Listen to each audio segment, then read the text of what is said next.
So hello again. So today atong install ang mga dependencies or mga kinahanglan nato in web development using Django. So first atong install is ang Python. So if na-install na ninyo, may bawa na ninyo by command line. So cmd tungo sa command, then check nato if na Python inyong machine-daan. So sa ako nga case na ko'y Python no, which is version 3.7.8. Pero pag wala sa inyo pwede na to na siya i-download diri sa ilang website. So anhil lang ka diri sa python.org/downloads. Then murag Windows magid siguro na inyong machine no. So I advise you to install 3.7 or Python 3 Plus. So kanila nga tong install no. Then download. Then follow the installation wizard. So if na-install na, mugawas na tong kadtong Python nga command. Pero pag wala man gani, pero na-install na bitaw ninyo pero wala gyapon siya mugawas nga inani or moingon siya unrecognized. Pasabutan na murag wala na siya na-add sa environment variables ninyo. So manhita diri sa inyong PC properties, then diri sa advanced system settings, environment variables, then anita sa path. Edit, din i-add ninyo manually kung asa man gani located ang Python. So sa akong nga case is kanino. I-add na ninyo, pwede mo mag-add new, then i-type ninyo ang directory kung asa ang Python. Then click OK lang dayon. Then after na to, i-close ninyo tong command prompt outro. I-close ninyo ang command prompt outro, then type Python. So naana na siya. Na din magawas na din siya no, ang yang version. So after installation sa Python, next is, so namali ko no sa akong na-post. So first na to install after sa Python is ang virtual environment. So kani virtual env. So unsa man yung virtual env? Based sa yang description diri, a tool for creating isolated virtual Python environments. So basically, kay pag di ka magamit og virtual environment, mura bitaw siya, ang imong kada i-install imong mga Python package is naagi sa machine nimo mismo. Mura global lang yung installation. Samantala, pag mag-virtual environment ka, ma-isolate lang siya dito sa virtual environment nga imong gibuhat. No? So we need to install after Python, kuan dayon, virtual env. So kopyahon lang nato ni siya diri sa clipboard no. Then adto ta sa command line. cmd, then paste, no? Ana lang siya ka-simple, then enter. So sa akong machine, naka-install na ko virtual env. Next na to buhaton is i-activate na to ang magbuhatag virtual environment. So ang command niya is virtual env kanano space ang pangalan sa inyong virtual environment, ana yung command. Ana. Pero nag-create ko beforehand, nag-create ko folder kanino. So diri na ko ibutang ang akong virtual environment. So mag-change directory sa ako diri So naana ko diri sa csc134_proj, diri ko magbuhat og virtual environment. So ang command is virtual env space ang pangalan din sa virtual environment. So kaning env diri pwede niyo ni ma-change no. Pero sa akong nga case is mo ning pangalan sa akong virtual environment. Hit enter. So let's wait. So after na naka-create na siya virtual environment in 2 seconds lang no. So ma-notice po nato diri sa directory nga akong butang diri sa command, nag-create siya folder. So naa dira ang Python na kibalin, na isolate na nato ang Python. So next step is to activate this virtual environment nga atong gibuhat. So sudlo na to ang folder cd env cd scripts, then type activate. So mahibawa na to pag na-activate na siya kay kani bitaw makita ma-notice nato ni pangalan sa akong virtual environment no, kani env kana siya. So pasabot ana anything nga atong kay na-activate naman atong virtual environment, anything nga atong i-install is ma-isolate siya ani nga virtual environment. Dili siya globally ma-install. So ana ang case no, example nag-install ko Django diri sa virtual environment, pag i-deactivate ni nako siya, no, dili na siya ma-recognize nga command. Example, nag-install ko Django diri, no, diri ra to siya unless ma-activate na to ang virtual environment, dito ra recognize ang Django nga command. So after ma-activate na to ang virtual environment, no, dira nga time mag-install tag Django kay para ma-isolate na to tong Django diri lang sa virtual environment. So saan pag-install og Django, anita sa website nila diri sa download nga tab. So ani lang ka simple, pip install Django kana. Dapat naka-activate ng virtual environment lang din nato kalimtan. Pero akong gi-instruct is 2.2.14. Kaya nga 2.2.14 akong gikuan is based sa ilang kani. So actually na-update na nila 2.2.17 na, so pwede po siguro. Pero akong na-try is 2.2.14 man. So let's just install. So try na to ang 17. So just hit enter. So di malimtan nga na-activate na dapat ang virtual environment, no. So let's wait nga ma-install ang Django. So gamay lang ang Django, no, 7.5 MB lang siya. So lata lang nato na siya ma-install. So na-install na siya, no. As you notice, na siya yung mga dependencies. So nag-install po siya SQL parse o PyTZ or Python na siya. So mga dependencies na siya, no. So pasabutan na-install na nato ang Django successfully. So to test para na-install na nato ang Django, Python, then import Django, then print Django.version. So okay, na-install na nato ang Django. So natay 2.2.17. So next step is we will start creating a Django project. So unsa may command. So ang command, so naka-state diri, no, creating a project sa ilang website. So basta maglisod bitaw ta mo adto lang ta sa documentation sa every applicable na sa tanan og kung sa atong gamiton nga framework, adto kita sa documentation.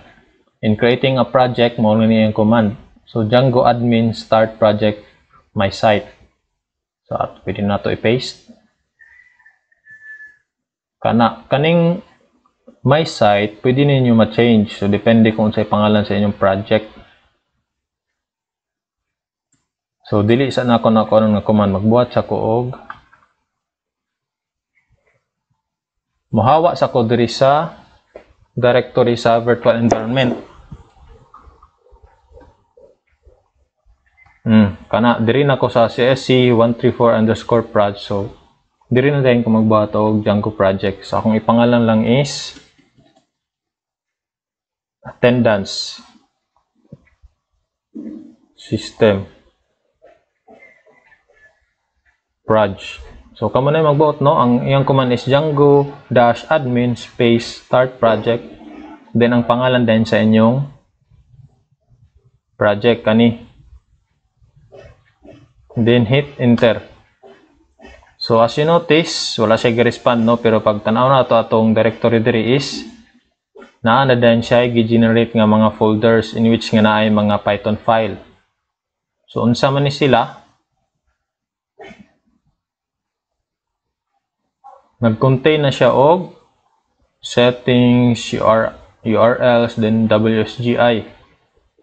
So kanang settings nga folder is diri na to makita mismo ang mga settings sa atong project.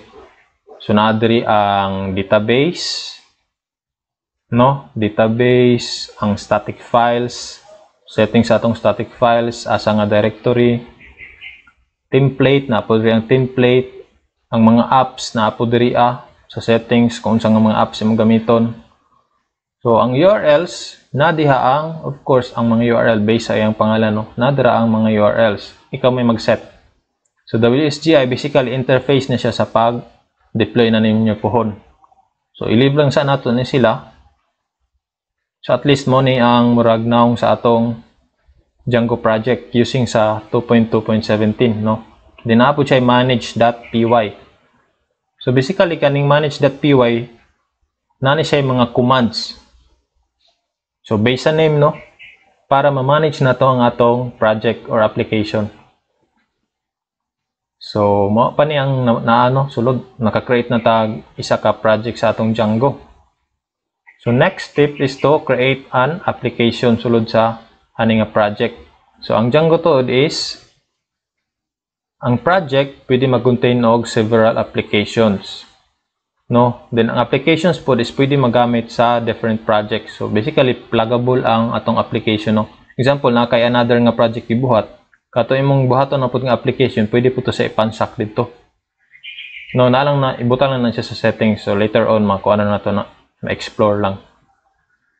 So kay naa naman ta diri, actually test na to unsaan pagparan ang Django, no? Successfully na ba siya na-install? So sulod na to ang folder cd star attendance.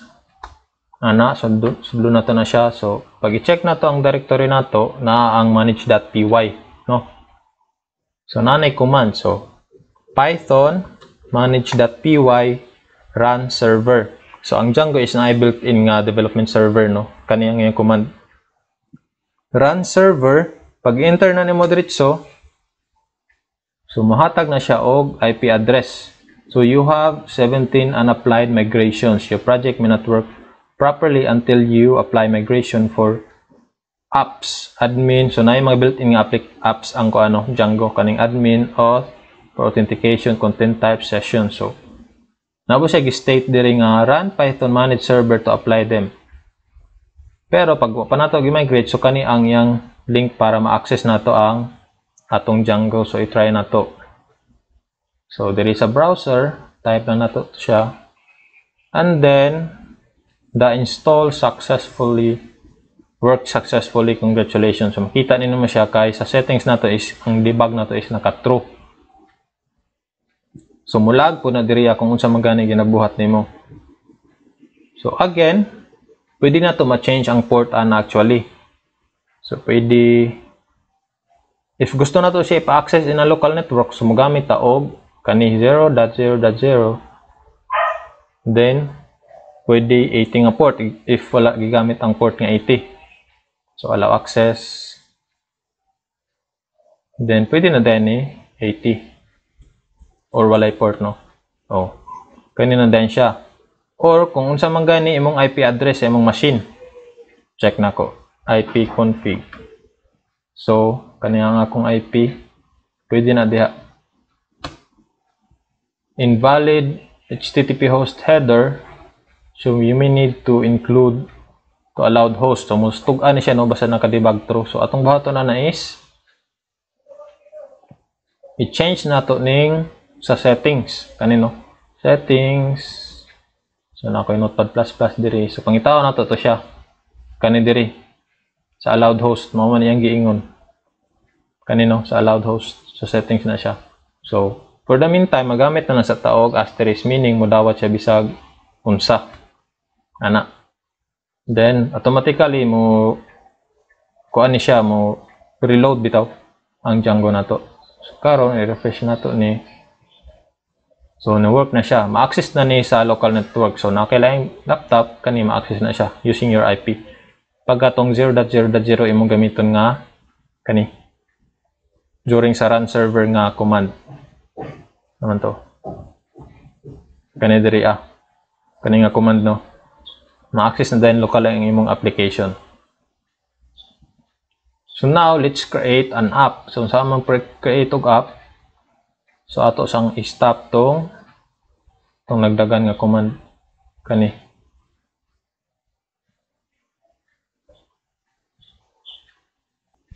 Sa atong bantay no, pag mag-create tag app, dapat na ata sulod sa directory nga na atong manage.py. No? Kani na ang manage.py. So python manage.py space python manage.py. So na address ilang documentation no. Ang command is you're given nga na naka sa directory ng katong naang manage.py no. Start up, then ang pangalan sa atong application. So attendance, pangalan nako og attendance. app. Hit enter. So after command, mag-create na din na siya another folder dire. So kanino? Attendance app. Kung sa'y naana niya is kani ang nakasulod ani nga folder. Mauning sulod sa mga folder no. So natay views, test, models, apps ug admin. So di sa nato ni sila hilabtan pero just an overview. Ang nasa views is basically diri nimo ang diri ka mag-code kung sa imong ipakita sa users. Sa models diri ka mag-create og table sa imong database. Ding diri sa admin.py nga file, diri na may configure kung unsa ang makita sa admin, no? Yung sa migration nga folder, diri tong mga logs or mga file nga create basta mag-run ka atong migration. So basically ang migration is katong mag-create na kag tables dito sa imong database katong naa siya command. So later on na nato discuss. So after no, natay project.